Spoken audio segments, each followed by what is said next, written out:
André, imagina o paciente estar aguardando um transplante e o órgão compatível está do outro lado do estado. Parece complicado, Sueli, mas só em 2023, a cada 10 doações de órgãos, 4 tiveram ajuda de helicópteros. É o transplante aeromédico salvando vidas. Vamos falar sobre a SOAER, então? Bora! GovCast RJ.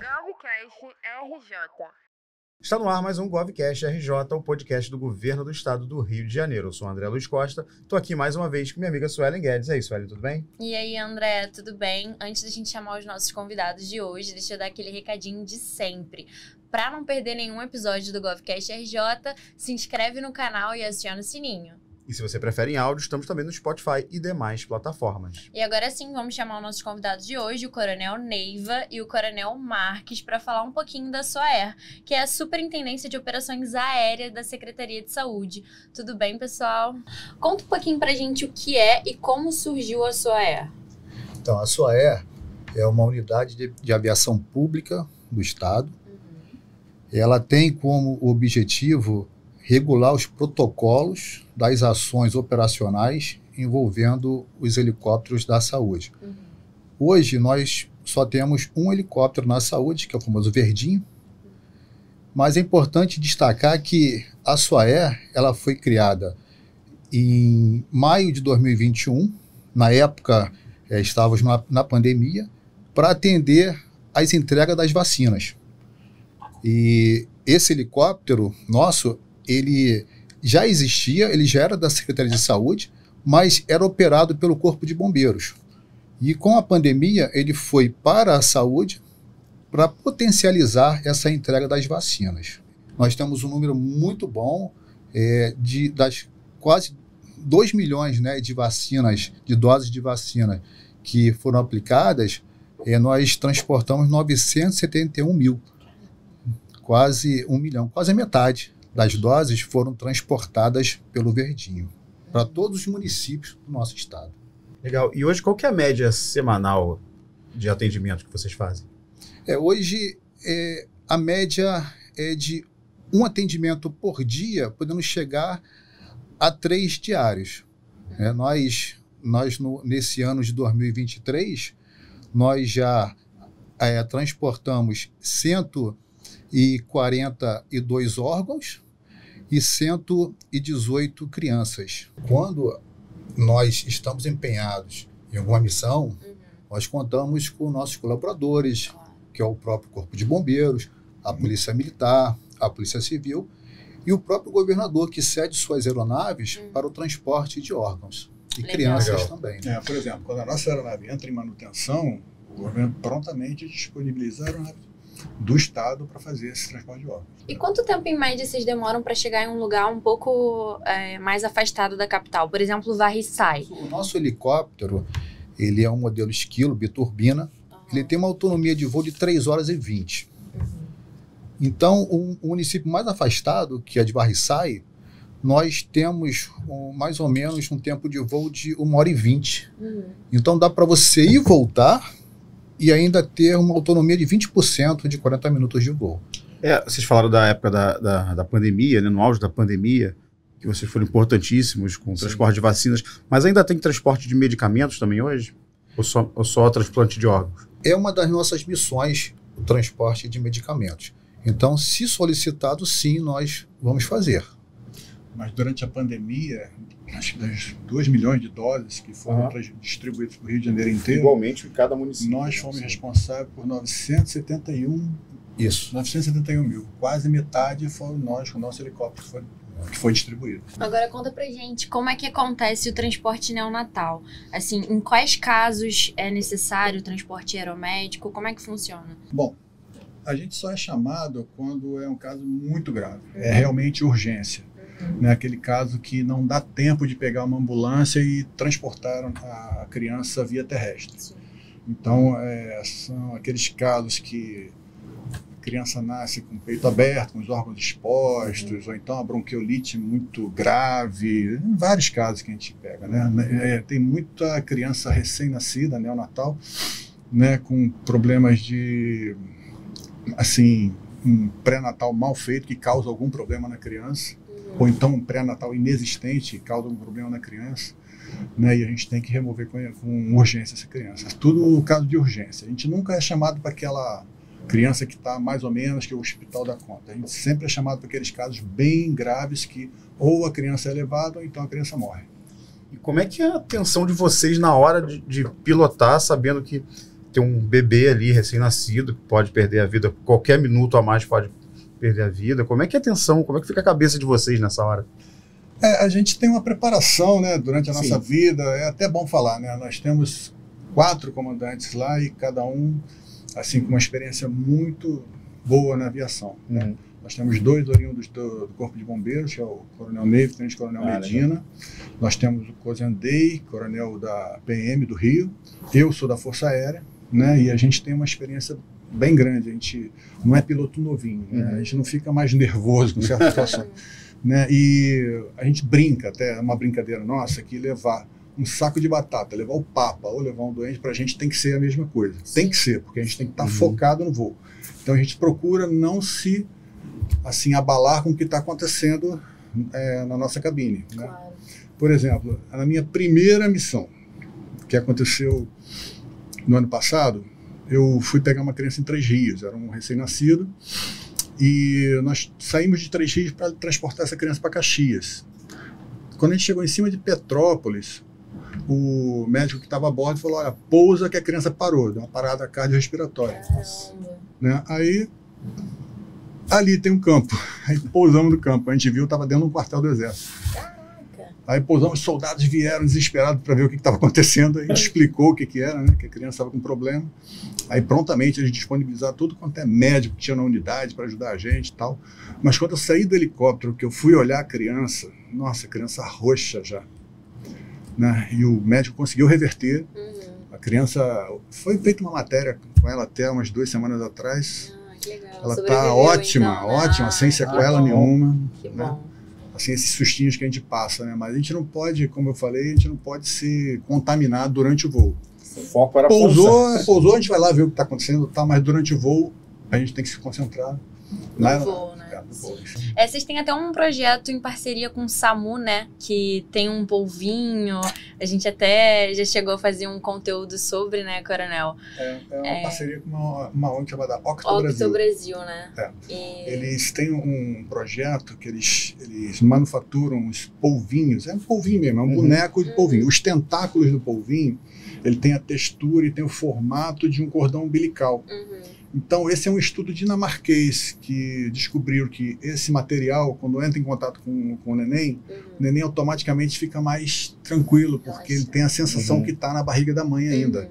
E é interessante, você vê, às vezes a gente vê o enfermeiro colocando a criança na incubadora agitada, a criança chorando e tal, aí pega o polvinho, que o polvinho é tudo lacrado, esterilizado, tal, tira do plástico, aí bota do lado da criança. Quando bota, a criança automaticamente abraça o polvinho e para de chorar. É impressionante o negócio. É, porque criança novinha, acabou de sair do útero da mãe, de repente está numa aeronave que faz um barulho. Tem essa segurança. É muito legal esse negócio. Impressionante. Bem legal. Agora contem pra gente uma história emocionante que vocês tenham aí já nesses anos de pilotando, né? Tem bastante. Eu tenho algumas que eu posso contar, né? Algumas são até engraçadas, né? Outras são mais tristes, né? Então posso citar uma que ela seria cômica se não fosse trágica, né? Eu fazendo um transporte de uma criança recém-nascida do município de Angra dos Reis para Barra Mansa. E aquela região ali passa por São Paulo, né? E passando por São Paulo, a médica que estava atrás, é importante ressaltar que era 25 de dezembro, era o dia de Natal. E a médica que estava atrás, ela: comandante, a criança parou, nós temos que pousar. E a gente vai olhando sempre o local para pouso, né? Se precisar, pousa ali. Então eu tinha visto que eu passei por um campo de futebol, era um clube. E eu fui para pouso naquele clube. Só que era um clube que estava festejando Natal. E quando nós pousamos, a criançada achou que era o Papai Noel que estava chegando. Era dia 25. E as crianças correram para o helicóptero pensando que era o Papai Noel, e era o helicóptero nosso transportando uma criança e uma criança com uma parada cardiorrespiratória. Mas Ao mesmo tempo, as pessoas que estavam ali, tinham médicos ali que vieram ajudar, né? E conseguimos reverter. Mas foi assim, marcou porque foi um Natal e as crianças vieram correndo chamando o Papai Noel. Agora, sobre para quem ainda tem dúvida hoje de ser ou não doador de órgãos, com a experiência que vocês têm fazendo esse transporte, o que vocês diriam assim, para esses ouvintes? Só quem já passou, né, por um momento de que precisou receber um órgão ou teve um familiar, né, para saber como é importante, né, nesse momento, um órgão, né, para mudar a vida de uma pessoa. Então, eu particularmente, eu tive a infelicidade de ter meu pai e um primo. Os dois, ao mesmo tempo, eram doentes renais crônicos. Então, eu participei disso porque acompanhava meu pai ali, né, e via que era muito importante que essa fila, né, da doação, que na verdade não é uma fila por ordem de chegada. Ela é uma fila, entre aspas, né, por compatibilidade, né, e por gravidade. Sim. Então, quem é que vai receber o órgão primeiro, né? É quem tiver um doador compatível. Sim. E que esteja mais grave. Infelizmente, o meu pai, pela idade que tinha, ele veio a falecer, mas o meu primo ficou. Por isso a importância de hoje, quem desejar ser um doador de órgãos, é avisar seu familiar, Claro. né? Avisa seu familiar que tem essa vontade, porque na hora da doação, quem é consultado é o familiar. E ele vai dizer que se aquele ente querido dele é um doador ou não. Não adianta, hoje não tem que deixar nada por escrito, não precisa deixar em documento, é só avisar o seu familiar, porque ele vai tomar essa decisão. E aí, naquela época eu pensei o seguinte: poxa, eu sou de uma instituição de maior credibilidade mundial, por que não botar esse sistema na prateleira chamada Corpo de Bombeiros? E por que não usar o helicóptero? O helicóptero é uma ferramenta que ela diminui tempo e distância. Sim. Então, se você tem uma ferramenta que te dá credibilidade e que aumenta esse tempo-resposta, você pode estar aumentando, né, esse número aí de doadores, de doadores efetivos. Foi quando eu apresentei um trabalho, na época, né, para se colocar um helicóptero do Corpo de Bombeiros exclusivo para o transplante. Então, no primeiro ano, né, a gente usando o helicóptero, eu fiquei responsável pela coordenação dos voos para a captação de órgãos. E um determinado dia, uma noite, o meu telefone tocou que nós tínhamos uma captação acontecendo em Volta Redonda. E a gente empregou o helicóptero do bombeiro. De manhã cedo, decolamos para Volta Redonda para pegar aquele órgão, e eram 2 rins que vinham de Volta Redonda. Nós pegamos os órgãos, trouxemos, né? E naquele mesmo dia, tivemos uma dificuldade de levar esse órgão de carro, né? Ele pousou na Lagoa para o Hospital de Bom Sucesso. Nós pousamos, não tínhamos um carro, e mais uma vez o Corpo de Bombeiros botou uma viatura, empenhou uma viatura para levar o órgão, e levou esse órgão para o Hospital de Bom Sucesso, né? E à tarde, né, porque a gente faz o serviço, vira a página, foca no próximo, né? E à tarde, o que eu falei aqui no início, né, da lei da semeadura, né, aquilo que você planta, você colhe. Para quem foi aquele órgão? Né? Para o meu primo, que fazia hemodiálise. Então, eu acompanhei muito de perto, e eu posso garantir, é um sistema altamente confiável, pessoas sérias trabalhando. Ninguém fura fila. Sim. Ali ninguém fura fila. Sim. Ali é usado mesmo a compatibilidade e a gravidade. Se está mais grave, vai receber. Se é uma criança, ela tem prioridade. Uma criança doadora, a prioridade é uma criança receber, né? É uma criança grave, está para receber um órgão, ela tem prioridade também. Mas o sistema ele é muito confiável. Quem quiser ser doador de órgão, avise ao seu familiar que tem essa vontade, avisa em vida, porque no momento de dor daquela família, ela não vai ter dúvidas para dizer sim àquela doação. Na minha CNH está dizendo que eu sou doador de órgãos e tecidos, né? Já Alguns conseguem fazer. Mas quem Não, define isso são os familiares. Hoje sim. não tem mais. Não tem mais isso. Não tem mais. Você não consegue hoje colocar na CNH que você é um doador de órgãos. Não é mais aceito. Hoje é o sim da família. Familiar, É a família que importante. decide. E como o Neiva falou, a gente só para estar dentro de uma família de uma pessoa que precisa de órgão para saber, né, o quanto isso afeta. Não é só aquela pessoa. Quando você doa os órgãos, você não salva uma pessoa só, você salva a família inteira. Sim. Com certeza. É um gesto de amor que... Tem mais um caso, eu posso contar mais Claro. um caso interessante, né? Tem história para contar. Né? Tinha uma criança sendo transferida, uma recém-nascida, de Cabo Frio, vinha aqui para a capital, o Rio de Janeiro. Uma incubadora, um transporte neonatal. E durante o voo, quase chegando já aqui na capital, essa criança ela teve uma parada cardiorrespiratória. E o médico, ele pousou na Lagoa Rodrigo de Freitas, na nossa base, para tentar reanimar essa criança. E não conseguia. Eu não estava nesse voo, mas eu estava na base.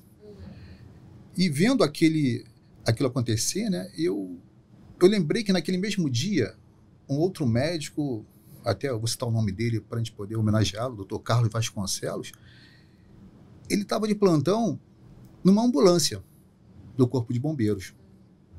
Eu liguei para ele. Eu falei, Carlos, onde que você está? A gente está com uma criança aqui parada na Lagoa. Eu estou na Barra da Tijuca. Eu não consigo chegar aí. Está parada 40 minutos, no mínimo, para chegar.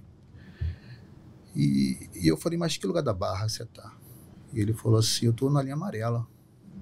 Eu falei, para no pedágio.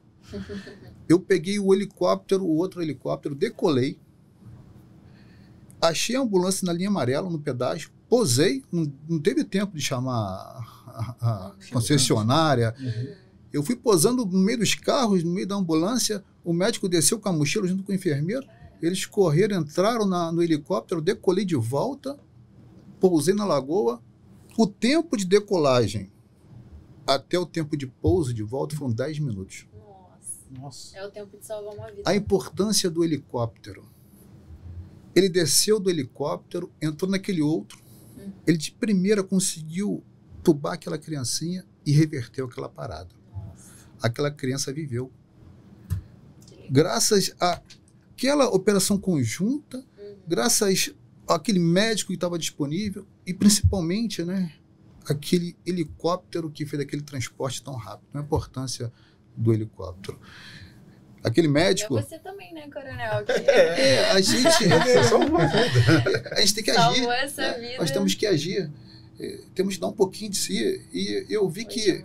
Eu lembrei que nós tínhamos um outro profissional, aquele médico que estava ali, ele estava tendo uma dificuldade, né? Ele estava empenhado direto naquela missão, um excelente profissional, sim, mas uma criança de praticamente 1 palmo, né? Pequenininha. Imagina como deve ser um médico entubar uma criança daquele tamanho. Sim. E eu lembrei daquele outro médico que estava lá, que é muito bom também. Bom, quanto mais médicos aqui, melhor. Sim.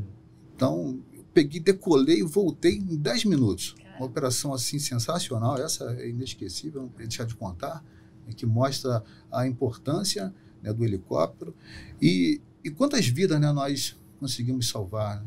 Com certeza. Impressionante. Um trabalho em conjunto de vocês com os médicos que está salvando aí. Exatamente. E é muito importante a gente dizer também que a gente ainda não perdeu nenhuma criança. Ai, que legal. Que bom. Todas elas, né? Elas tentam até ir, a gente traz de volta. Que legal, que bom. Que legal, é sempre bom reforçar então, se você quer doar órgãos, avise o seu familiar. E não tem negócio de furar fila, vamos combater fake news, né? Não é porque uma pessoa famosa recebeu rápido um transplante, que essa pessoa está furando fila, não existe isso. É como o Neiva e o Marcos disseram, é por compatibilidade, são vários fatores, né? É isso, então, Coronel Marcos, Coronel Neiva, muito obrigado pela participação aqui no GovCast RJ. Nós te agradecemos. Agradecendo a oportunidade de divulgar o serviço, divulgar a doação de órgãos também. Né? Muito obrigado. E é isso, André. A gente fica por aqui. Se você quiser continuar acompanhando toda vez que sair um episódio novo do GovCast RJ, é só seguir na sua plataforma favorita. É isso. Partiu, Suelen? Partiu, André. Tchau, tchau. Até a semana que vem. GovCast RJ. GovCast RJ.